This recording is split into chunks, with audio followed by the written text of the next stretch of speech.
Back in the studio once again at Golf Tech. I'm going to do a quick video following up on the one I did the other day about how to use your iPhone to improve your golf swing. This again is going to use your phone to look at your golf swing, and we're going to look at how your hand path can tell you an awful lot about how you swing the club, and in particular how you release the club.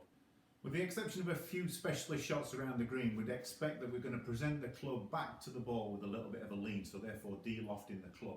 If you imagine that the club head is travelling on an arc around you, then your hands are travelling on a smaller version of that, closer in around your waist. And it's almost like tracks on a roller coaster. So at the point at which your club is coming down towards the ball, your hand should have already passed that point and should be starting to move up and to the left. When that happens, what we'll find is that we're able to keep the club face much more stable through the ball. Going back to the video that we did the other day, that if you start to get the club working away from you on the way down, what you'll see is that the hands have to cross over to save the shot in effect, and then what we'll see in the follow through is that the club head disappears before the hands. What we actually want is the opposite, what I would call disappearing hands, where we feel like on the way through the ball, the club head is going to be behind the hands, and therefore the hands have disappeared around the corner, but the club head is still visible. So we could have a look at a video and see whether that's actually the case within your own golf swing.